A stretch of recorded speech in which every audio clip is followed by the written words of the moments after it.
నిన్న జనసేన పార్టీ నాయకులు కార్యకర్తలతో పవన్ కళ్యాణ్ అయితే ఒక భేటీ అయితే నిర్వహించడం జరిగింది. ఈ భేటీలో ప్రొఫెసర్ నాగేశ్వర్ చేసినటువంటి వ్యాఖ్యలను పరోక్షంగా ప్రస్తావిస్తూ ఆయనకు ఒక కౌంటర్ ఇవ్వడంతో పాటు జన సైనికులకు కూడా నిన్న పవన్ కళ్యాణ్ అయితే క్లియర్గా ఒక దిశానిర్దేశం చేశాడు. వాస్తవానికి ఒక రకంగా ఇటీవల జన సైనికులు ప్రవర్తిస్తున్న తీరు మీద కొంత అసంతృప్తి అయితే వ్యక్తం చేసినట్టుగా కనపడుతుంది. ఆయన ఒక విషయాన్ని నిన్న స్పష్టంగా చెప్పారు. మనస వాచ కర్మణ ప్రజలు మనల్ని నమ్మి కూటమిలో మనకి ఓట్లేశారు. సో అలాంటప్పుడు మనం ఎంత బాధ్యతగా వ్యవహరించాలి, చిన్న చిన్న సమస్యలను పెద్దదిగా చేసే ప్రయత్నం చేయొద్దు, సర్దుకుని ముందుకు వెళ్ళాలి. ఒకవేళ మీరు సర్దుకోలేని పరిస్థితి లేదా ఆత్మగౌరవం దెబ్బతినే పరిస్థితి వస్తే అప్పుడు నేనే నిలదీస్తాను, నేను అండగా ఉంటాను. కానీ ప్రతి దాన్ని మీరు భూతద్దంలో పెట్టి చూసి పెద్దది చేసే ప్రయత్నం చేయొద్దని చెప్పారు. అలాగే తమిళనాడు రాజకీయాలకు సంబంధించి గతంలో అక్కడ విజయ్ గెలిచిన నేపథ్యంలో కొంతమంది జనసేన పార్టీకి శ్రేయోభిలాషులు కావచ్చు లేదా నాయకులు కావచ్చు, చాలామంది నా చెవుల్లో ఊదర కొట్టేశారు. మీరెందుకు సీఎం కాకూడదు, మీరెందుకు అలా చేయలేదని చెప్పి నాకు ఊదర కొట్టేశారు. కానీ అక్కడ తమిళనాడు రాజకీయ పరిస్థితులు వేరు, ఇక్కడ రాజకీయ పరిస్థితులు వేరు అని చెప్పడంతో పాటు సినిమా పరంగా నన్ను అందరూ అభిమానిస్తారు, కానీ రాజకీయంగా ఓట్లేసే సమయానికి మటుకి కులాల వారీగా విడిపోతారు, కులాలు మాత్రం గుర్తొస్తాయి. అందుకు కదా ఇక్కడ మనం బలహీనమైపోయింది. మీరందరూ ఐక్యమత్యంతో ముందుకి నడిస్తే నాకు ఈ పరిస్థితి ఎందుకు ఉంటుంది? సో ఇదే విషయాన్ని నిన్న పవన్ కళ్యాణ్ అయితే వాళ్ళతో చెప్పారు. ఆయన ఒక క్లియర్ ఇన్స్ట్రక్షన్ అయితే నిన్న జన సైనికులకి అయితే ఇవ్వడం జరిగింది. నేను చెబుతాను, మీరు ఫాలో అవ్వండి అంతే. ఫైనల్ డెసిషన్ నాదే, నేనే కమాండర్గా ఉంటా. నన్ను సేనాని అన్నారు, ఇప్పటి వరకు నేను మాట్లాడాల, నన్ను సేనాని అన్నారు. సేనాని చెప్పిన మాట మీరు వినండి అంతే. నేను ఒక ఇన్స్ట్రక్షన్ ఇస్తే దాన్ని ఫాలో అవ్వండి, తిరిగి నన్ను క్వశ్చన్ చేయొద్దు. నేను అన్నీ ఆలోచించి రాష్ట్ర భవిష్యత్తు, పార్టీ భవిష్యత్తును దృష్టిలో పెట్టుకునే ఒక నిర్ణయం తీసుకుంటా. ప్రతి నిర్ణయం అందరికీ నచ్చొచ్చు, నచ్చకపోవచ్చు. ఒకవేళ నా నిర్ణయం నచ్చకపోతే నిర్మోహమాటంగా మీరు పార్టీ నుంచి వెళ్ళిపోవచ్చు. మీరు ఇచ్చిన ఇన్స్ట్రక్షన్ నేను కాదు అనే వారెవరు కూడా పార్టీలో ఉండాల్సిన అవసరం లేదు. లైను దాటితే వాళ్ళని పార్టీ నుంచి నేనే తప్పిస్తా, ఆ తర్వాత మీరు నన్ను తిట్టుకున్నా నాకు బాధ లేదు. నేను 5 కోట్ల మంది ప్రజల కోసం, రాష్ట్ర భవిష్యత్తు కోసం ఆలోచిస్తున్నా. సో చిన్నాటికి గొడవలు పెట్టుకునే పరిస్థితి ఉండకూడదు. కూటమిలో ఉన్నప్పుడే బలంగా ఉండాలి. మీ వల్ల వచ్చే ఇబ్బందులు ఈ కూటమి పొత్తుకి ఇబ్బందిగా మారకూడదని నేను ఒక వ్యాఖ్యలు అయితే నిన్న పవన్ కళ్యాణ్ చేయడం జరిగింది. దీంతో అంటే అందరికీ అర్థమైంది, ఇటీవల విజయ్ గెలిచిన తర్వాత దాన్ని పవన్ కళ్యాణ్కి లింక్ చేస్తూ చాలామంది మాట్లాడిన మాట వాస్తవానికి ఆ టైంలో ఆయన సర్జరీ చేసుకుని రెస్ట్ తీసుకుంటున్నటువంటి సమయం. సో దాన్ని తరువాత ఆల్రెడీ ఇప్పటికే ఒకసారి పవన్ కళ్యాణ్ ప్రస్తావించాడు, తమిళనాడు రాజకీయాలు వేరు, మన ఆంధ్ర రాజకీయాలు వేరని. అదే అంశాన్ని నిన్న కూడా మరొకసారి పవన్ కళ్యాణ్ అయితే ప్రస్తావించడం జరిగింది. ఫైనల్గా నేను చెప్పింది ఒకటే, మనలో మనకే సఖ్యత లేకపోతే ఎలా? నేను ఎవరినైనా ఒకరిని నాయకుడిగా పెడితే చాలామందికి నచ్చదు, పోనీ ఇంకొకరిని నాయకులుగా పెడితే వీళ్ళకి నచ్చదు. అలా ఏ ఒక్కరికి అందరూ పూర్తిగా నచ్చరు. అలాగని చెప్పి వదులుకుని వెళ్ళిపోతామా? ఇక నేను ఇప్పుడు చెబుతున్నాను, నాదెండ్ల మనోహర్ని నాయకుడిగా పెడుతున్నాను, అంతే, మీరు ఫాలో కావాల్సిందే, ఆయనే ఇక మిమ్మల్ని చూసుకుంటాడు అని నిన్న ఆ ఇన్స్ట్రక్షన్ కూడా ఇవ్వటం జరిగింది. పదవులు వచ్చిన తర్వాత జన సైనికులందరూ నిరుత్సాహపడిపోయారు. అదేంటో ఎవరికైనా పదవులు వస్తే ఉత్సాహంగా పనిచేస్తారు. ఇప్పుడు నాలో ఉన్న కొట్లాటే పోరాటం కానీ ఉత్సాహం కానీ ఏమీ తగ్గల. కానీ మీకేంటో పదవులు ఇస్తే చెప్పబడిపోయారు. అలా చెప్పబడిపోయే వాళ్ళు జనసేన పార్టీకి అవసరం లేదు. ఉత్సాహంగా కొట్లాడే శక్తి ఉన్నవాళ్ళు మాత్రమే జనసేన పార్టీకి కావాలని చెప్పి వ్యాఖ్యలు అయితే చేయడం జరిగింది. మొత్తంగా జనసేన పార్టీలో ఇటీవల జరుగుతున్నటువంటి పరిణామాలన్నిటినీ కూడా నిన్న పవన్ కళ్యాణ్ అయితే ప్రస్తావించినట్టుగా తెలుస్తుంది. సో ఈ ఉచిత సలహాలు ఇచ్చేవాళ్ళు పార్టీలో నేను ఏదైనా ఒక నిర్ణయం తీసుకోవాలి అంటే తీసుకోనివ్వరు. నేను ఒక అడుగు ముందుకేద్దామంటే వీళ్ళు 10 అడుగులు వెనక లాగుతున్నారు నన్ను. సో అది నన్ను తీవ్రంగా ఇబ్బంది పెడుతుంది. కాబట్టి ఇక నుంచి ఆ ఛాన్స్ లేదు. నేను ఒక నిర్ణయం తీసుకుంటాను, మీరు ఫాలో అవ్వండి అంతే. అలాంటి వాళ్ళు మాత్రమే పార్టీలో ఉండండి. పుష్కర కాలంగా ఎదురు చూస్తున్నాను, పుష్కర కాలంగా చూసి చూసి చూసి చూసి విసిగి చెందిపోయాను. కాబట్టి ఇక నుంచి ఇప్పటి వరకు మీరు డెసిషన్లు తీసుకున్నారు, నేను పాటించాను, ఇక నుంచి నేను డెసిషన్ తీసుకుంటాను, మీరు పాటించండి అని చెప్పి జన సైనికులకైతే ఒక హితబోధ అయితే చేయడం జరిగింది. దీనికి సంబంధించి ఇంకా పవన్ కళ్యాణ్ ఏం మాట్లాడారనేదో ఒక వార్త వచ్చిందో ఒకసారి చూద్దాం. పార్టీకి నేనే కమాండర్, వ్యూహం నాదే, అందరూ పాటించాల్సిందే.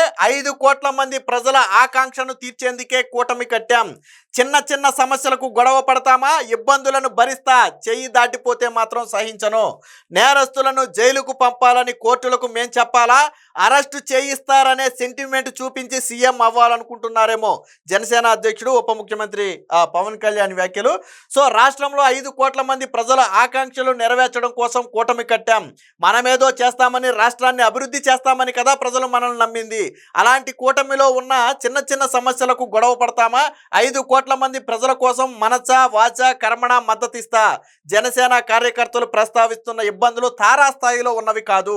ఒక వ్యక్తి చేసిన తప్పును ఆ వ్యవస్థ మీద పెట్టకూడదు. ఆ ఇబ్బందులు శృతి మించిపోతే ఎదిరించక తప్పని పరిస్థితి వస్తే ఊరుకోం అని ఉప ముఖ్యమంత్రి జనసేన అధ్యక్షుడు పవన్ కళ్యాణ్ అయితే స్పష్టం చేశారు. రాజమహేంద్రవరంలో సోమవారం రాత్రి ఆయన జనసేన నాయకులు కార్యకర్తలతో మాట్లాడారు. జనసేన నాయకులు మెత్తగా ఉండొద్దు, నేను మౌనంగా ఉన్నాను అంటే గట్టి పడుతున్నానని, సరైన సమయం కోసం ఎదురు చూస్తున్నానని అర్థం అని చెప్పి పవన్ కళ్యాణ్ అయితే చెప్పారు. దీనికి సంబంధించిన మరొక వార్త కూడా ఉంది, ఒకసారి చూద్దాం. గొడవ పడితే మనం ఎదిగేలాగా ఉండాలి, మనం గొడవ పడే అంశం సరైనదేనని అందరూ మెచ్చుకోవాలి, అలాంటి సమయంలో మాత్రమే మనం నిలదీయగలగాలని చెప్పి చెప్పడం జరిగింది. మనమంతా కలిసి బలంగా ఉంటే కూటమిలో మన బలం పెరుగుతుంది, మన మాటకు విలువ ఉంటుంది, మనం అనుమతిస్తేనే అవమానాలు జరుగుతాయి. జనసేన నాయకులంతా ఐక్యంగా ఉంటే ఆ పరిస్థితి ఎందుకు వస్తుంది? 2019-24 మధ్య ఎలా కొట్లాడారు, ఎవర్రా మనల్ని ఆపేది అంటూ పోరాడలేదా? గెలవటం కోసం కాదు, ఆత్మగౌరవం కోసం పోరాడలేదా?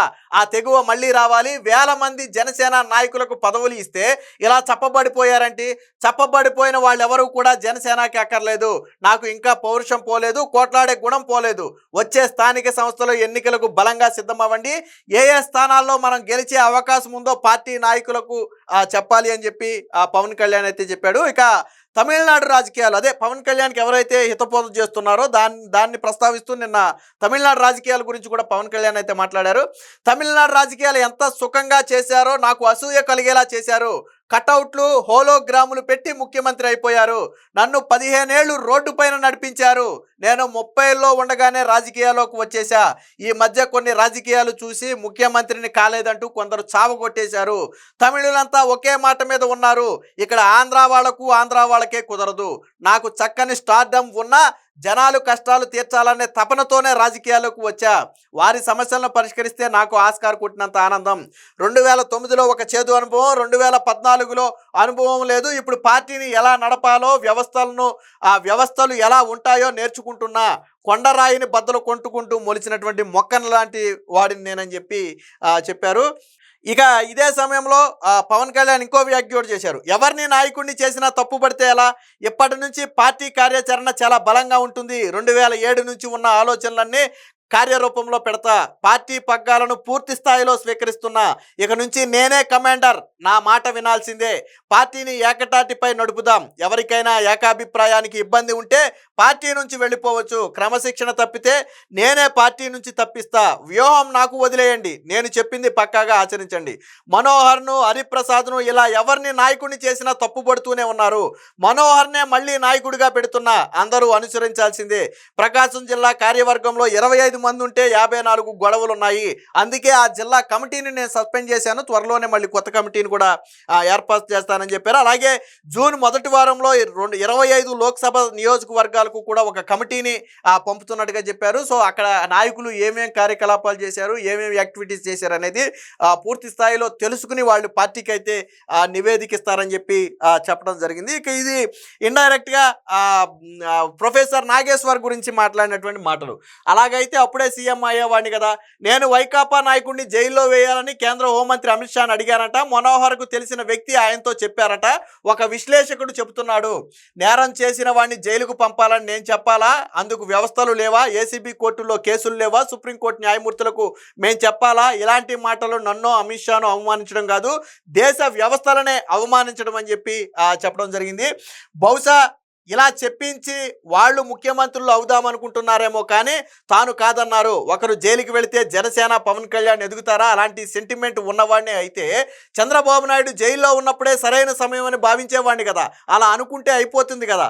అది నా నీతి కాదు. శత్రువు బలహీనంగా ఉన్నప్పుడు కొట్టను, బలంగా ఉన్నప్పుడే కొడతా. రాజశేఖర్ రెడ్డి సీఎంగా ఉన్నప్పుడే తుపాకీ సరెండర్ చేసి రాజకీయాల్లోకి వచ్చా. ఆయన రెండోసారి సీఎం అయినా అదే ధైర్యంతో బలంగా నిలబడ్డానని చెప్పారు. అమిత్ షాతో మాట్లాడటానికి ఈ విషయాలు తప్ప ఇంకేమి ఉండవా, దేశ రాష్ట్ర అభివృద్ధి గురించి భవిష్యత్తు గురించి మాట్లాడనా అని చెప్పి ఇది ఇండైరెక్ట్గా ప్రొఫెసర్ నాగేశ్వర్కి ఇచ్చినటువంటి కౌంటర్. సో మొత్తంగా జనసేన అధినేత పవన్ కళ్యాణ్ మాత్రం జన సైనికులకు నాయకులకు పార్టీ కార్యకర్తలకు ఒక క్లియర్ ఇన్స్ట్రక్షన్ అయితే ఇచ్చారు. ఇక నుంచి తాను తీసుకోబోయే నిర్ణయాలకు పార్టీలో అందరూ కట్టుబడి ఉండాల్సిందే. తన నిర్ణయాలను తప్పుపట్టే వారెవరూ కూడా పార్టీలో ఉండాల్సిన అవసరం లేదు. పార్టీ లైను దాటే వారెవరూ కూడా పార్టీలో ఉండాల్సిన అవసరం లేదు. ఎక్కడైనా సరే చిన్న చిన్న గొడవలు జరిగితే దాన్ని వ్యవస్థ మీద నెట్టే ప్రయత్నం చేయొద్దు. ఎక్కడో ఎవరో ఏదో గొప్పకుని ఒక మాట అంటారు, అలాగని చెప్పి మొత్తం వ్యవస్థనే విమర్శిస్తామంటే పొత్తులో ఉండలేం మనం. సో చిన్న చిన్న గొడవలు ఉంటే సర్దుకుని ముందుకు వెళ్ళాలి, మాట్లాడుకుని సరి చేసుకోవాలి.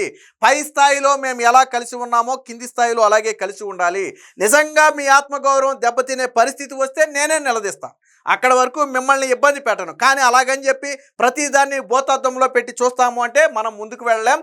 5 కోట్ల మంది ఈ కూటమిని నమ్మి అంగీకరించి ఆశీర్వదించి మనకి పదవులు కట్టబెట్టారు. సో దానికి న్యాయం చేయాల్సిన బాధ్యత మన మీద ఉంది. అంతేగాని కొట్లాటలతో దీన్ని చెడగొట్టే ప్రయత్నం చేయొద్దని చెప్పి ఒక రకంగా ఎవరైతే ఇటీవల కొంతమంది పిల్లలు పెడుతున్నారో వారికైతే పవన్ కళ్యాణ్ అయితే ఒక స్ట్రాంగ్ హెచ్చరిక ఇచ్చారు. ఇదే సమయంలో పార్టీలో ఉన్నటువంటి అలాగే పౌర సరఫరాల శాఖ మీద ఇటీవల ఒక వార్త వచ్చింది.